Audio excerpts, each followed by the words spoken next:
So you don't think they've got the finances to potentially do that Donnarumma deal? Do they have the finances to complete a deal for Sana Lamens, Royal Antwerp player? Could they get that one over the line if they are looking for? Well, I think that one would be much more affordable financially. There's talk that it could be around 17, 18 million pounds. The player himself, I think, would want to go to Manchester United. He's somebody who is being talked about as a future Belgium #1, but is he ready to play for Manchester United's first team? Is he ready for the scrutiny that will come along from playing for United? I think he's more one for the future. If they were to sign him, I think obviously Ruben Amorin would look at him in training and maybe he would get his chance. But the other problem United have got is because they're not in Europe and they're not in the Carabao Cup anymore, they're only going to be playing league games and FA Cup games this season.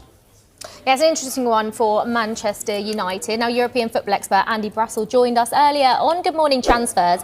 He shared his take on Lammers, but wonders if United should be looking at a bigger name. The Gigi Donnarumma shadow is not just there because he's 6.5 foot tall. I think you look at Lammers and you think this is another sort of player that if I was him, I'd be thinking, what is awaiting me at United? When I look at similar players, or players of a similar age profile to me who've gone there, have they developed as they should? Have they got closer to fulfilling their potential there? Now, look, Lammers has got everything that suggests that he should be a good Premier League goalkeeper. He's big, he comes for crosses, he's got a decent amount of first-team experience there as well. And United have been interested in him for a while, so this isn't an impulse buy or anything like that. But what happens, he gets there and he has a difficult start. I mean, all of a sudden, you're back to square one. Obviously, Donnarumma was the best goalkeeper in the Champions League last season.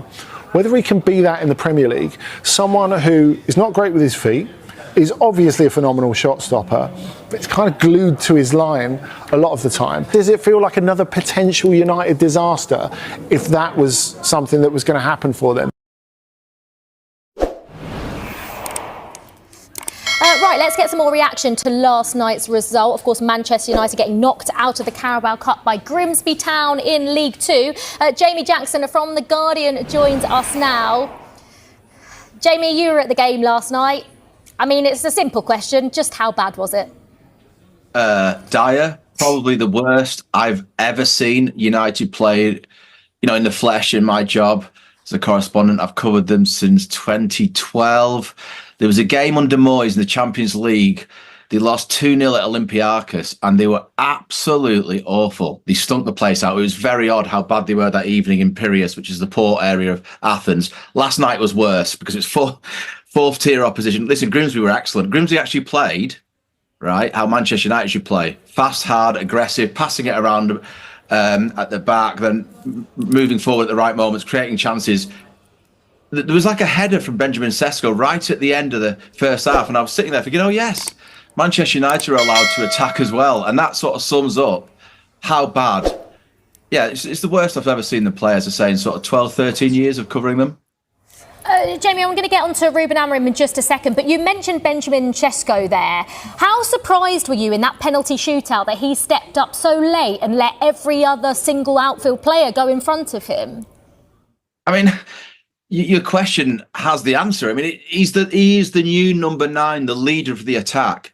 If he cannot be one of the lead-off penalty takers in that situation, because apart from anything else, does he not want to do that himself?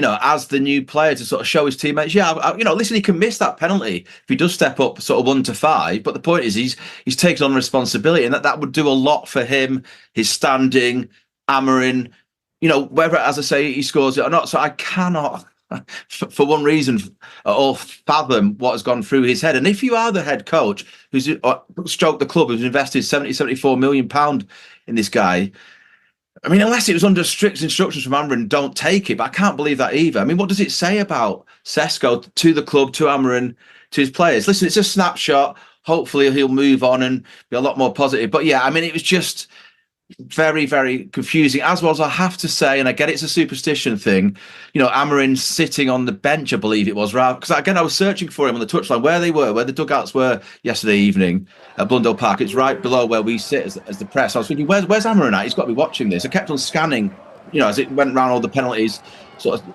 10, 11, 12 times. But no, I couldn't see him, and it turns out he wasn't watching. Now, I get, as I say, it's a superstition, but come on, show some leadership. Just stand there. And again, if you lose a shootout, that can happen. But it just seems that is not, in my humble opinion, that is not leadership when you need it most, which is to sort of say, okay, lads, here I am. I'm the head coach. I'm going to watch this with you.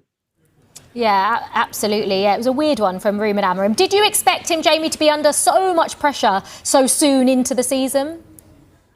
I kind of did, actually, only because I've been round the block so many times with different head coaches at United. Then you factor in how bad they were last season. Obviously 15th, arguably the worst European club competition final ever to Spurs 1-0.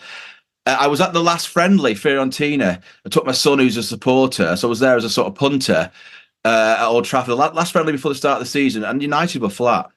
They just were. I mean, that can happen. I get that, but I'm not that surprised at all. I don't see anything in the 8 or 9 months he's been in charge to sort of indicate, there's progress. Maybe that will happen. I get that he needs time, but how much time does he need?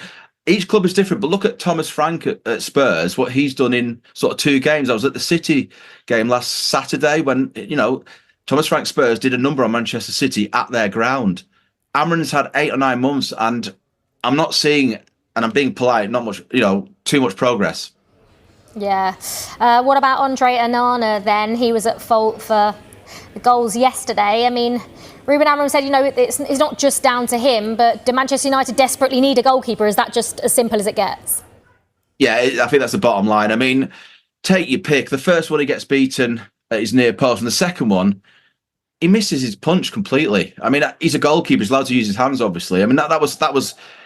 If you're not a United fan, that was hilarious. That was farcical. If you are a United fan or a United player, anyone of a United persuasion, that is, the latest sort of dagger to the heart with regard to the goalkeeper, because obviously Bayern had played the previous 2 games and committed mistakes. So yeah, they need a new goalkeeper, and obviously Senny Lamens, as you've been discussing, as Carve rightly says, I'm not sure he's ready to be chucked in. It's interesting, he's 23, he's not yet played for the Belgium senior international side, which I suggest is interesting. So yeah, Donnarumma for me would be a good option. He's available, but yeah, can they afford it? Everything that Carve was rightly saying earlier, just previously, about whether he'd want to go there now. Because what we're describing here, if you zoom out a little bit, is basically, it's still a bit of a mess. And Sir Jim Ratcliffe, having been in there for, a year and a half now, certainly a good year. Again, are they really moving forward? Maybe this is the darkest point before the dawn. I like to be glass half full. So maybe, from we're going to have this nadir yesterday evening at Grimsby, and from here on in, they're going to gradually improve. And by Christmas, we're like, okay, we can see it. But so far, you can only go on facts, the evidence of your eyes, the league performance, European competition performance, being knocked out before the transfer window closed of the Carabao Cup. These are all facts, and they're not great. Another fact for you, Jamie, is that Manchester United are struggling to get rid of the players that they've got up for sale. And, that's a big thing. There's 3 or 4 of them that you need to get out, but just are struggling to right now. Yeah, I mean, Garnacho may go to Chelsea. Jadon Sancho, that's gone completely quiet. I mean, he arrived on the Solskjaer, I think, a 75 million pound marquee signing, Europe's next bright thing, and the black hole or vortex that is players' careers at Old Trafford. He's been sucked into that, sadly, for Jadon Sancho. Rasmus Højlund's another one.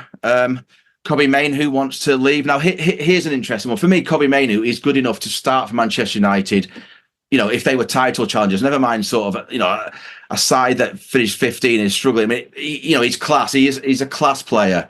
Started the European Championship final for England, FA Cup winning goal. I don't need to go on too much. So yeah, again, this is a function, or this is sort of an emblem of the sort of situation Manchester United, and they can't seem to. How can you not sell one player in the summer? I'm even for someone who covers the club and has covered the club for so long as I described, I am baffled by what is going on there. And trust me, there's been messes before.